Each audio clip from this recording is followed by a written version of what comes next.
নমস্কাৰ দৰ্শকসকল, মই ময়ূৰীজ ব্লগলৈ আপোনালোকক স্বাগতম জনাইছোঁ আৰু ভিডিঅ'টোৰ আৰম্ভণিতে মোৰ চেনেলটো ছাবস্ক্ৰাইব কৰিবলৈ অনুৰোধ জনাইছোঁ আৰু যিসকলে মোৰ চেনেলটো চাই ভাল পাইছে তেওঁলোকক লাইক আৰু শ্বেয়াৰ কৰিবলৈ অনুৰোধ জনাইছোঁ।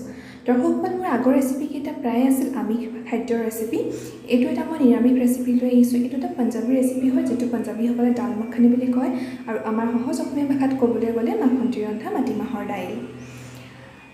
দাল মাখানি ৰান্ধিবৰ কাৰণে মই লৈছোঁ মাটিমাহ আৰু লগত লৈছোঁ লুবিয়া মাহ।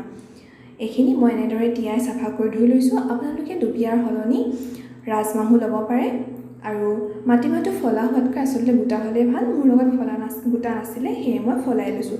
আৰু ল'ব লাগিব আপোনালোকে বাটাৰ, এটা বিলাহী, দুটা পিঁয়াজ আৰু আদা নহৰু আৰু কিছুমান বস্তু এড কৰিব লগা হ'ব পাৰে। সেয়া মই আপোনালোকক ভিডিঅ'টোৰ পাছৰ পৰ্যায়ত দেখাই যাম। মই প্ৰথমে মাটিমাহ আৰু লুবিয়াখিনি নিমখ দি পেলাই ভালদৰে বইল কৰিছোঁ। 6টামান হুইচেল মাৰি পেলাই এয়া চাওক, মই ভালদৰে বইল হৈ গৈছে।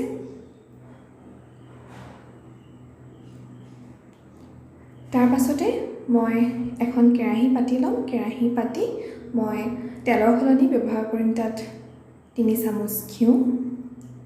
এয়া কেৰাহী পাতি লৈছোঁ। কেৰাহী গৰম হোৱাৰ লগে লগে মই ইয়াত ঘিউ দিম। দৰ্শকসকল, আমি সকলোৱে ভালদৰে ৰান্ধিব পাৰোঁ নহয়নে? কিন্তু তাৰ বাবে লাগে আমাক অকণমান ইচ্ছা আৰু স্বতন্ত্ৰভাৱে ব্যৱহাৰ কৰিব পৰা এটা পাকঘৰ, অৰ্থাৎ পাকঘৰৰ সমলবোৰ আমি নিজাকৈ ব্যৱহাৰ কৰিব পৰা হ'ব লাগে।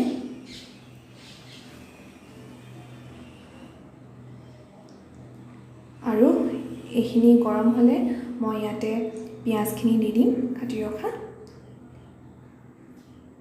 আৰু পাকঘৰ এডোখৰ খুবেই ইণ্টাৰেষ্টিং ঠাই নহয়নে, যিটো আমি এটা সৰু সুৰা কাৰখানা বুলি ক'ব পাৰোঁ, য'ত আমাৰ নতুন নতুন প্ৰডাক্ট উৎপন্ন হয়।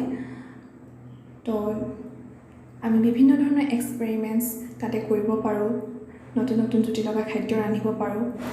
আৰু যিহেতু খাদ্য আমাৰ মৌলিক প্ৰয়োজন, সেয়ে আমি সকলোৱে খাদ্য ৰান্ধিব পাৰোঁ, মাত্ৰ আমি অকণমান এফৰ্ট দিলে খাদ্য সুন্দৰ হয়। মই ইয়াতে হালধি দি দিছোঁ। হালধিখিনি যিমান পৰিমাণে হালধি লাগে ইয়াতে মই প্ৰথমতে দি দিছোঁ আৰু ভালদৰে হালধিখিনি দি পিঁয়াজখিনি পুনৰ লৰাই ল'ম।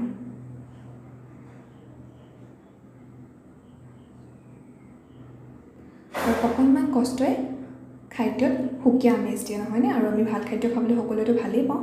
আৰু এয়া আদা নহৰুৰ পেষ্ট, এইখিনি দি পেলাই মই পুনৰ ভাজি ল'ম। দৰ্শকসকল, মাটিমাহৰ দাইল এনেই এটা খুব তেলি আৰু টেষ্টি বস্তু নহয়নে? মই ব্যক্তিগতভাৱেও মাটিমাহ খাই খুবেই ভাল পাওঁ।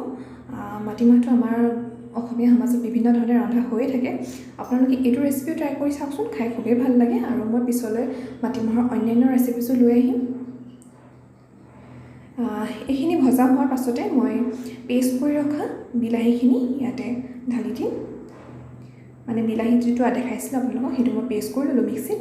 এয়া মই বিলাহীটো মিলাই দিছোঁ। তাৰপিছতে পুনৰ ভাজি ল'ম।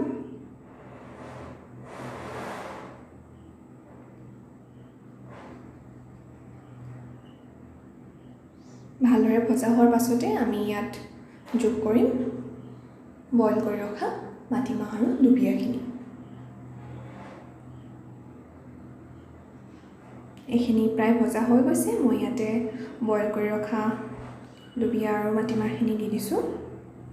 দি ভালদৰে লৰাই দিম। লৰাই পুনৰ ঢাকোন মাৰি সিজিবলৈ দিম। আৰু পানীটো আপোনালোকে কিমানখিনি ৰাখে, আপোনালোকে ডাঠ কৰি খাই ভাল পায় নে অলপ জুলীয়া কৰি ভাল পায়, সেয়া আপোনালোকৰ ওপৰত কথা। আপোনালোকে নিজৰ প্ৰয়োজনৰ পানীখিনি ইয়াতে ৰাখিব পাৰে বা গ্ৰেভি কৰিও ল'ব পাৰে। মই এটা ঢাকোন দি সিজিবলৈ দিছোঁ। তাৰপাছত অলপমান সিজাৰ পাছতে মই ইয়াতে বাটাৰ বা মাখন দিম। মই প্ৰথমে ইয়াত সিজি থাকোঁতে 2 চামুচ বাটাৰ দিম। তাৰ পাছত নমোৱাৰ পাছত পুনৰ 1 চামুচ দিম। ইয়াতে মই 2 চামুচ বাটাৰ দি দিছোঁ। বাটাৰ দিয়াৰ পাছত কি কৰিব আপোনালোকে, এই মাহখিনি যিমান পাৰে হেতাৰে হেঁচি অকণমান ভাঙি দিবলৈ চেষ্টা কৰিলে গ্ৰেভিখন ডাঠ হ'ব, ভাল হ'ব। আৰু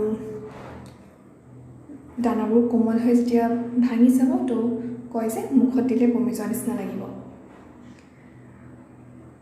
এয়া মই ভালদৰে ভাঙি লৈছোঁ, আপোনালোকেও ভালদৰে ভাঙি ল'ব।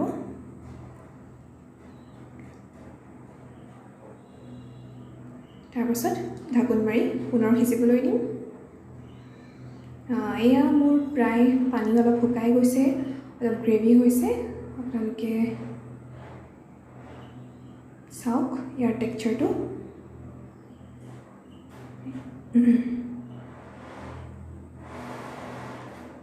এয়া এনেধৰণৰ হৈছে, খুব সুন্দৰ হৈছে। আৰু এয়া মোৰ হৈ গ'ল, বাতি এটাত নমাই ল'লোঁ মই। নমাই ইয়াতে যে মই গৈছিলোঁ, ইয়াতে এচামুচ আৰু বাটাৰ মই দি দিম। তো এয়া মই ইয়াতে আৰু এচামুচ বাটাৰ দি দিলোঁ। আৰু বাটাৰখিনি লগতে গলিগৈ আৰু সোৱাদ লগা হৈ পৰিব খাবলৈ। এয়া চাওক, হৈ গ'ল ৰেডি আপোনালোকৰ দাল মাখানি। আৰু মই কেইখনমান ক্লিক কৰি ৰখা ফটো আপোনালোকক দেখাইছোঁ। এয়া আৰু এনেধৰণে মোৰ ভিডিঅ'ছবিলাক চাই থাকক। আপোনালোকক চাই থকাৰ বাবে জনাইছোঁ আন্তৰিক ধন্যবাদ। আৰু বিভিন্ন ধৰণৰ ৰেচিপিজ লৈ মই আপোনালোকৰ মাজলৈ আহিম। মই পুনৰবাৰ দেখাই দিছোঁ কেনেকুৱা হৈছিল দাইলখিনি। এয়া চাওক। বাৰু আজিলৈ ইমানতে সামৰিছোঁ। কাইলৈ আপোনালোকক পুনৰ লগ পাম অন্য এটা ৰেচিপিৰ সৈতে। আজিলৈ